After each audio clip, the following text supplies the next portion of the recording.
Qualche anno fa ho vissuto in Giappone, ho fatto il bagno con dei boss della Yakuza, mi sono perso nelle grandi metropoli e ho ritrovato me stesso nella vasta natura incontaminata grazie a un albero solitario. Ti racconterò di usanze e luoghi di cui forse hai già sentito parlare e altri che forse non hai mai sentito nominare. Ogni puntata una nuova scoperta. Questo è Odore del Giappone. Buon ascolto e buon viaggio ovunque tu sia. いらっしゃいませ。一番線到着の列車は夢が天王寺方面。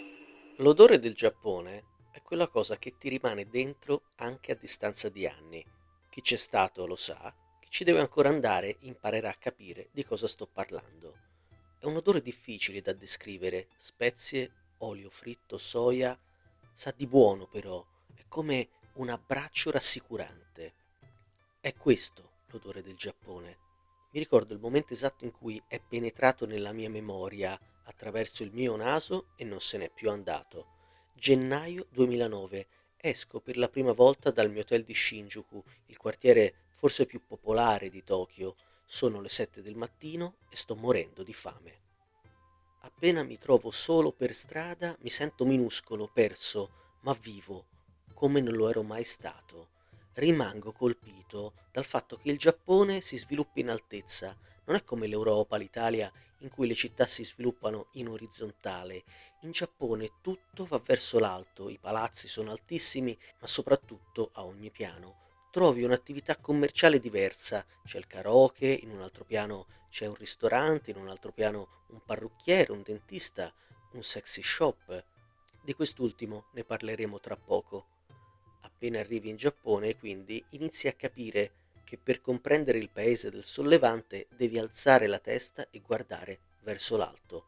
Sono le 7 di mattina, gennaio, il freddo che mi taglia la faccia e una fame folle per colpa del fuso orario.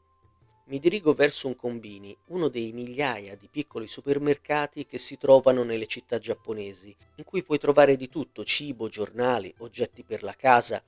Vedo che c'è una lunga fila, molto ordinata fuori dal negozio, tutti sono elegantissimi, li vedo per la prima volta nella mia vita, ma li riconosco subito. Nel 2009 so poco del Giappone. Non sono un mega nerd, sono cresciuto guardando Doraemon, o le Benji, Kenshiro, Kiss Me Licia, ma io del Giappone non so praticamente nulla. Sono stato semplicemente invitato a un matrimonio, ma ve ne parlerò in un'altra puntata. Il mio impatto con il Giappone è quello di un marziano che è appena atterrato sulla Terra e non conosce nulla. Però loro, quei tizi in fila, tutti eleganti e inamidati, li riconosco. Sono i salarymen, gli impiegati pronti ad andare a lavorare nelle aziende giapponesi. Molti non sono lì per fare colazione, come si potrebbe pensare, sono lì in realtà a comprare il bento, quello che diventerà il loro pranzo. Il bento è un pasto già pronto dentro un contenitore di plastica. Può essere fatto con del riso, verdure, pesce, tofu, pollo fritto, di tutto e di più. Ognuno a casa lo fa come vuole, ma se lo compri già pronto al combini risparmi tempo e lo trovi anche a prezzi stracciati.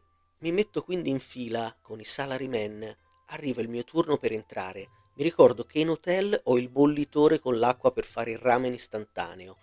Vedo in un angolo del combini una marca di ramen che attira la mia attenzione, UFO, forse per la forma della ciotola, e vengo attratto da una zuppa al curry. Non so resistere, alle 7 di mattina la prima cosa che decido di mangiare in Giappone è il ramen al curry.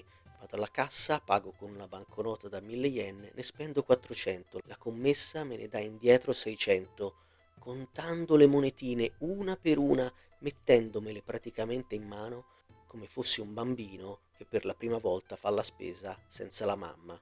Tendenzialmente in quell'istante ero un bambino che aveva voglia di perdersi in uno dei luoghi più affascinanti della Terra. Tokyo è immensa, per visitarla tutta ci vuole minimo una settimana, è piena di sfaccettature, di contraddizioni, ma la cosa che ti consiglio è di perderti. Cosa vuoi fare? Le foto che fanno tutti, vedere i posti in cui vanno tutti. Purtroppo, dal 2021, stanno spuntando tante trappole per turisti, luoghi in cui magari anche un semplice chirashi, una ciotola di riso bianco con il pesce crudo sopra è diventato quasi un lusso, il costo pare sia aumentato nelle zone di Tokyo più frequentate dai turisti. Allora fai una cosa, perditi.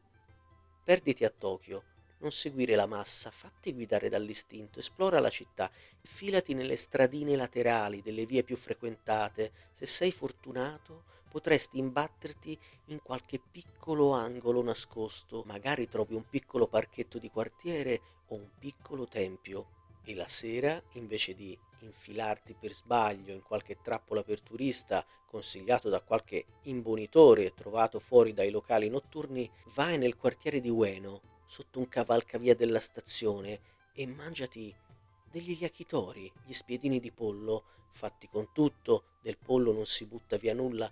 Se sei fortunato, sarai l'unico turista al bancone di un bar a ordinare una birra gelata, Namabiru Kudasai, e ti metterai seduto con davanti questa griglia che sfrigola, con il fumo del carbone che ti sale nelle narici, e realizzerai di esserti perso, ma che ti sei anche ritrovato, che stai vivendo un'esperienza unica e indimenticabile nella sua semplicità. Come ad esempio è stato per me visitare un sexy shop a Tokyo. Mi butto a caso in un vicolo e a un certo punto vedo quella che sembra una cartoleria e mi dico: "Ma compro una cartolina?" No, non è una cartoleria, è un sexy shop. Quello che sembra una stanzona colorata piena di oggetti strani, in realtà sono 5 piani di sexy shop. Te l'ho detto, il Giappone va verso l'alto.